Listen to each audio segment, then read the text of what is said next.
मैं तो पूरे जोश के साथ जाता हूँ बेड पे बीवी को करने के लिए, पर जैसे ही अपना साइज वहां इन करता हूँ तो डिस्चार्ज हो जाता है। ढीला होके साइज ऐसे लटक जाता है और दोबारा से टाइट भी नहीं होता। क्या आप भी अपने ढीले साइज को लेकर परेशान है, छोटे साइज को लेकर परेशान है, या हिलाकर अपने साइज को टेढ़ा कर लिया है, टेढ़ेपन से परेशान है? मेरे दोस्त, कई बार मेरे वीडियोस के नीचे ऐसे कमेंट आते हैं कि मैम मैं अपने इरेक्शन की क्वालिटी को कैसे बेहतर करूं। कई बार ये कमेंट आते हैं कि 1 से 2 बार ही इन आउट कर पाता हूं और डिस्चार्ज हो जाता हूं।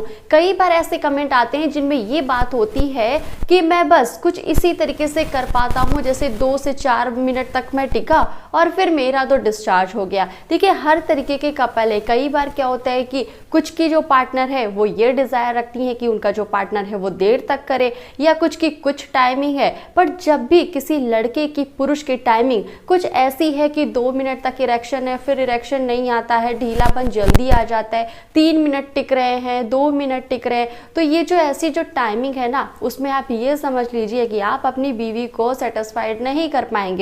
क्योंकि जब आप संबंध बनाते हैं तो सबसे जो ज़्यादा जो रोल होता है वो आपके निजी अंग का, यानी कि आपके नीचे साइज का होता है। जब वो अच्छे से इरेक्ट होता है, सुडौल तरीके से सख्त टाइट होता है, तभी आप अपनी पार्टनर को अच्छे से ऑर्गेज़म दे पाते हैं। तो भाई, ये तो रही कमेंट की बात कि बहुत ज़्यादा ऐसे कमेंट आते हैं कि मैम बिल्कुल टाइट नहीं होता, इरेक्शन बिल्कुल नहीं आता।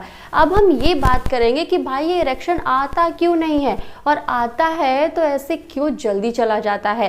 पहली चीज़, आप बहुत अगर हाथ से बहुत ज़्यादा अगर आपने हिलाया होगा तो इस वजह से भी साइज़ ढीला पड़ जाता है, नसों में ब्लड फ्लो कम हो जाता है और जल्दी से ऐसे फुस हो जाता है। दूसरा कि आगे का जो हिस्सा है वो काफ़ी सेंसिटिव है, जिसकी वजह से भी आपका फट से डिस्चार्ज हो जाता है।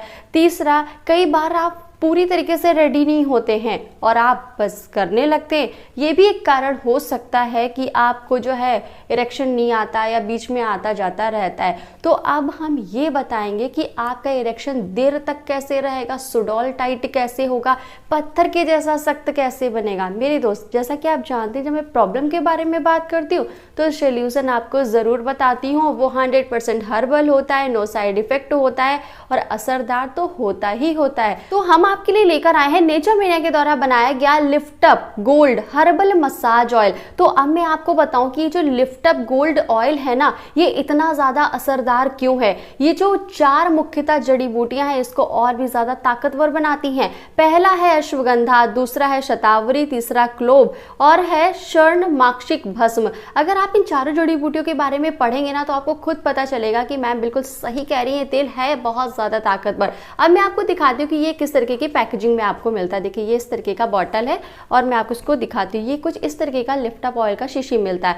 बड़े प्यार से आप इसको रिमूव कर लें और यहीं पे वीडियो को आपको ध्यान से देखना है, क्योंकि आपको पता चलेगा मालिश करने का एक सही तरीका। जब आप बहुत ही हल्के से इसको प्रेस करेंगे, देखिए इस तरीके से, और बहुत ही अच्छे से ये देखिए तेल आ गया है बाहर, नीचे से ऊपर की तरफ, नीचे से ऊपर की तरफ। फिर गोलाई में आपको मालिश देनी है अपनी इंद्री के ऊपर। बेड पर जाने से 15 मिनट पहले ये काम जब आप करेंगे तो हार्ड इरेक्शन आएगा, सख्त तरीके से टाइट रहेगा और देर तक टाइट बना रहेगा। जैसा कि आपने देखा कि मैंने मालिश करने का सही तरीका आपको बताया, बस उसी वे में आपको मालिश देनी है और आपका देर तक टाइट रहेगा। आप बिस्तर पे जल्दी डिस्चार्ज नहीं होगा, और जो काफी ज्यादा आपका आगे वाला भाग जो सेंसिटिव हो गया उसकी वजह से डिस्चार्ज हो जाता है, वो भी दिक्कत दूर होगी और ब्लड फ्लो अच्छा होगा। तो अब आप सोचोगे कि मैम मैं लिफ्ट अप गोल्ड ऑयल को कैसे ऑर्डर करूं, तो दिए गए नंबर पे कॉल करके आप इसे ऑर्डर कर सकते हैं। इसका लिंक मैंने डिस्क्रिप्शन बॉक्स में दे दिया, वहां से भी ऑर्डर कर सकते हैं।